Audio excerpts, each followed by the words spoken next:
اس دنیا میں اللہ تعالیٰ کی جو رحمت بھی ہوتی ہے وہ بھی در حقیقت ایک آزمائش کی شکل ہے، اس لیے کہ یہ دنیا اور یہ حیات دنیاوی یہ دار الجزا نہیں ہے، یہ دار امتحان ہے۔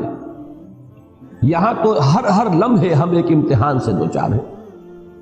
بڑی پیاری نظم ہے علامہ اقبال کی جو بانگ درا میں شامل ہے، زندگی، جس میں ایک شعر وہ بھی ہے کہ تو اسے پیمانہ امروز فردا سے نہ ناپ، جاویداں پہم دواں ہر دم جواں ہے زندگی۔ اور آخری شعر ہے کہ قلزم ہستی سے تو امراہ مانند حباب، اس زیاں خانے میں تیرا امتحان ہے زندگی۔ اور یہ در حقیقت ترجمانی ہے سورہ ملک کی اس آیت کی کہ ہم نے خلق الموت والحیات لیبلوکم ایکم احسن عملا۔ یہ موت و حیات کا سلسلہ، حیات مسلسل چلی جا رہی تھی، موت کا وقفہ ڈال دیا گیا، اس کے حصے کر دیے گئے تاکہ ایک چھوٹا سا حصہ علیحدہ کر لیا جائے، small chunk of our life, وہ علیحدہ کر لیا گیا تاکہ اس کو ایک امتحانی وقفہ بنا دیا جائے۔ قلزم ہستی سے تو براہ مانند حباب، اس زیاں خانے میں تیرا امتحان ہے زندگی۔ آگے چل کر اب زیادہ دور نہیں ہے، سورہ دہر میں بھی یہ مضمون آئے گا، سورہ ملک میں تو آ ہی چکا ہے بڑی وضاحت کے ساتھ، خلق الموت والحیات لیبلوکم ایکم احسن عملا۔ اور ہر لحظہ یہاں امتحان ہے، کبھی اللہ تعالیٰ کچھ دے کر آزماتا ہے، کبھی کچھ چھین کر آزماتا ہے۔ دے کر آزماتا ہے کہ بندہ شکر کرتا ہے یا نہیں، کبھی چھین کر آزماتا ہے کہ بندہ صبر کرتا ہے یا نہیں۔ ہر حال میں وہ میرے دامن سے وابستہ رہتا ہے یا نہیں، ہر حال میں راضی برضائے رب رہتا ہے یا نہیں۔ کہیں ایسا تو نہیں ہوتا کہ اگر نعمتوں کی بارش ہو تو ہم سے غافل ہو جائے، ہماری طرف سے منہ موڑ لے۔ کہیں ایسا تو نہیں کہ اگر کوئی تکالیف آ جائیں، ہجوم کر جائیں، تو پھر شکوہ اور شکایت کا لفظ زبان پر آ جائے۔ ہر حال میں ہونا یہ چاہیے کہ راضی برضائے رب رہے بندہ، چاہے یہ حال ہو چاہے وہ حال ہو۔ اس میں جو کلائمیکس ہے وہ سورۃ الفجر کی آیت ہے کہ انسان اگر اس دنیا کے اندر بدلتے ہوئے حالات کو چاہے، توحید مکمل ہے اس کی کہ وہ اللہ ہی کی طرف اس کو منسوب کر رہا ہے۔ فَأَمَّا الْإِنسَانُ إِذَا مَا ابْتَلَاهُ رَبُّهُ فَأَكْرَمَهُ وَنَعَّمَهُ فَيَقُولُ رَبِّي أَكْرَمَنِ۔ انسان کا عجیب حال ہے کہ جب اس کا رب اس کو خوب نعمتیں دیتا ہے، آزماتا ہے اس صورت میں کہ نعمتیں دیتا ہے، خوب اس کو اکرمہ عزت دیتا ہے، فَيَقُولُ رَبِّي أَكْرَمَنِ، تو وہ کہتا ہے مجھے رب نے عزت دے دی، باعزت بنا دیا، میرا اعزاز فرمایا۔ اب دیکھیے شرک یہاں نہیں ہے، وہ سب سے بڑی گمراہی جو ہے اس سے تو انسان بچا ہوا ہے، میرے رب نے مجھے عزت دی۔ شرک نہیں ہے، توحید موجود ہے، توحید میں کہیں کوئی اس میں کوئی خلا نہیں، کوئی نقص نہیں۔ وَأَمَّا إِذَا مَا ابْتَلَاهُ فَقَدَرَ عَلَيْهِ رِزْقَهُ فَيَقُولُ رَبِّي أَهَانَنِ۔ اور جب دوسری شکل میں اللہ تعالیٰ امتحان لیتا ہے کہ اس پر اس کے رزق کو تنگ کر دیتا ہے، ناپ تول کر دینے لگتا ہے، تھوڑا تھوڑا ایشو کرتا ہے، اس لیے کہ قدرہ کے معنی جو ہے وہ یہی ہے، اندازے سے دینا شروع کر دینا۔ ایک ہے بغیر حساب آ رہا ہے، اور ایک یہ کہ اب ناپ تول کر کے آ رہا ہے۔ فَيَقُولُ رَبِّي أَهَانَنِ، تو وہ کہتا ہے میرے رب نے تو مجھے ذلیل کر دیا۔ اب ان دونوں جملوں میں توحید اور شرک کے اعتبار سے کوئی کمی نہیں ہے کہ کوئی گمراہی کی آپ نشاندہی نہیں کر سکتے۔ اللہ نے عزت دی اور اللہ نے ہی ذلیل کر دیا، لیکن فرمایا کلا، ہرگز نہیں۔ یہاں نفی کس اعتبار سے ہو رہی ہے کہ ابھی ہدایت کا ایک درجہ اور ہے۔ تم یہاں مال و دولت اگر مل گیا ہے تو سمجھ رہے ہو کہ یہ عزت ہے، اعزاز ہے، حالانکہ یہ بھی امتحان ہے۔ اور اگر کہیں تنگی آ گئی تم سمجھ رہے ہو یہ توہین اور تذلیل ہے، حالانکہ یہ بھی توہین اور تذلیل نہیں ہے، یہ بھی امتحان ہے۔ یہ دونوں کیفیات اس اعتبار سے برابر ہیں کہ یہ بھی امتحانی کیفیت، وہ بھی امتحانی کیفیت۔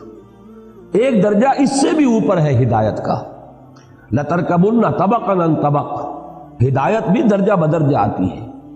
سب سے بڑی گمراہی تو یہ ہوتی کہ انسان یہ کہتا کہ مجھے نعمتیں ملی ہیں، یہ تو لکشمی بائی کی کرپا ہو گئی، فلاں دیوتا راضی ہو گیا، اس کی نظر عنایت ہے، مجھے یہ سب کچھ مل گیا۔ اب یہ تو ضل ضلالا بعیدا، یہ گمراہی کی بہت دور کی شکل ہے۔ اور کہیں اگر کوئی تکلیف آ گئی، فلاں دیوتا ناراض ہو گیا، معلوم ہوتا ہے کہ فلاں دیوی یا دیوتا کی نگاہ کرم ہم سے پھر گئی ہے، دو قربانیاں، آؤ کوئی ڈنڈوت کرو، کوئی تلافی کرو، راضی کرو۔ تو یہ تو سمجھیے کہ یہ گمراہی ہے دور کی۔ اس گمراہی سے آدمی چلا تو پہلا درجہ جو آیا ہدایت کا وہ توحید ہے کہ اس نے یہ کہا کہ مجھے نعمت ملی تو اللہ نے میرا اعزاز اور اکرام فرمایا، مجھ پر تکلیف آئی، تنگی آئی تو اللہ نے مجھے ذلیل کر دیا، تو اس کے اعتبار سے تو یہ ہدایت ہے۔ لیکن ابھی تیسری سیڑھی کو دیکھیں گے تو یہ بھی ابھی گمراہی ہے۔ وہ تیسری سیڑھی کیا ہے کہ یہ دونوں حالتیں مساوی ہیں، یہ دونوں حالتیں امتحان ہیں، دونوں میں اللہ آزما رہا ہے۔ ابھی ایک چوتھی سیڑھی ہے، یہ سب سے اونچی ہدایت ہے۔ اس تک تو یوں سمجھیے کہ اخص الخواص پہنچ پاتے ہیں، عام لوگوں تک کی اس تک رسائی نہیں ہے، اور وہ یہ ہے کہ یہ سمجھا جاتا ہے عام طور پر کہ اگر مفلسی ہے، احتیاج ہے، دنیاوی حالات کی تنگی ہے تو یہ امتحان شاید زیادہ کڑا ہے، زیادہ سخت ہے، اور اگر فراوانی ہے اور دولت ہے اور عزت ہے تو یہ امتحان شاید ہلکا ہے، آسان ہے۔ حقیقت یہ ہے چوتھی سیڑھی جو ہے ہدایت کی کہ اصل میں امتحان بھاری جو ہے وہ دولت کا امتحان ہے۔ اگر اللہ تعالیٰ زیادہ دیتا ہے، عزت دیتا ہے، وجاہت دیتا ہے، یہ امتحان زیادہ سخت ہے، زیادہ مشکل ہے۔ اگر تنگی ہے، مصیبت ہے، تکلیف ہے تو یہ امتحان آسان ہے، اس لیے کہ تنگی میں اور مصیبت میں لامحالہ انسان کا رجوع اللہ کی طرف ہوتا ہے، جبکہ محتاط ہے، فراوانی ہے، عزت ہے تو اس میں بہت شدید اندیشہ ہے غفلت کا۔ تو معلوم یہ ہوا کہ نتیجے پر اگر نگاہ ہے تو اس کے اعتبار سے یہ امتحان کہ دولت ہو اور اس کے انبار ہو اور فراوانی ہو، یہ زیادہ مشکل امتحان ہے بنسبت اس کے کہ تکلیف ہو یا کوئی دنیا میں احتیاج کا معاملہ ہو۔ اس کے حوالے سے یاد رکھیے امام احمد ابن حنبل رحمۃ اللہ علیہ کا وہ واقعہ کہ ایک زمانے میں حکومت جو ہے تشدد کر رہی تھی، شدید ترین عتاب میں آئے ہوئے ہیں، مار پڑ رہی ہے، جیلوں میں ٹھوسا ہوا ہے، اور الفاظ یہ آتے ہیں روایات میں کہ وہ مار ماری گئی ہے کہ اگر ہاتھی کو بھی وہ مار ماری جاتی تو بلبلا اٹھتا، لیکن کبھی کوئی آنسو جو ہے آنکھ سے نہیں ٹپکا۔ لیکن جب حالات بدل گئے اور اب دارالخلافہ جو ہے یا بیت الخلافت، وہاں سے اب آ رہے ہیں اشرفیوں کے توڑے لے کر، ایک شخص آیا ہے، تھیلی لے کر آیا ہے کہ یہ خلیفہ نہیں، کیونکہ خلیفہ بدل گیا، اب حالات جو ہے حکومت کے تبدیل ہو گئے۔ تو جب وہ تھیلی پیش کی ہے ان کی خدمت میں اشرفیوں کی، تب رو پڑے کہ اے اللہ میں اس امتحان اور آزمائش کے قابل نہیں، یہ امتحان کہیں زیادہ سخت ہے، کہیں مشکل ہے۔ تو ان چار درجوں کو اگر اللہ تعالیٰ توفیق دے تو یاد رکھیے۔ اب دیکھیے ریلیٹیو، یہ جو تھیوری آف ریلیٹیوٹی ہے یہ ہر جگہ چلتی ہے۔ سب سے اونچے درجے کے اعتبار سے دوسرا درجہ بھی گمراہی کا ہے، پھر اس کے اعتبار سے تیسرا درجہ اور گمراہی کا ہے، اور جو سب سے نیچے ہے وہ تو خیر گمراہی ہے ہی ہے۔ نیچے سے چلیں گے تو پہلے کے مقابلے میں دوسرا بھی ہدایت پر مشتمل ہے کہ آپ نے اگر دنیا میں خیر ملا، بھلائی ملی تو اسے اللہ کی طرف منسوب کیا، اللہ نے مجھے عزت دی، شرک سے تو بچ گئے۔ اگر تکلیف آئی، مصیبت آئی تو اس کو بھی اللہ کی طرف منسوب کیا، اللہ نے مجھے ذلیل کر دیا، شرک سے تو بچ گئے، اس کے مقابلے میں ہدایت پر آ گئے۔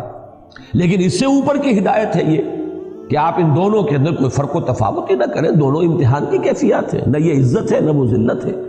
یہی سورہ تغابن کی اس آیت کا مفاد ہے، ذالک یوم التغابن، ہار اور جیت کا فیصلہ تو اس دن ہوگا، اس دن جو بری ہو گیا عزت اس کے لیے ہے، اور اس دن جو جہنم میں جھونک دیا گیا ذلت اس کے لیے ہے، چاہے دنیا میں قارون کی دولت اس کے پاس رہی اور فرعون اور نمرود کا اقتدار جو ہے اسے حاصل رہا۔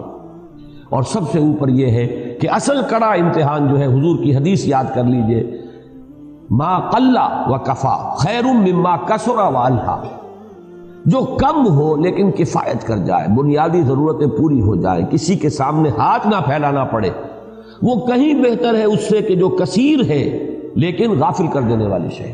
جہاں کثرت ہوگی محتاج ہوگی، غفلت آ جائے گی۔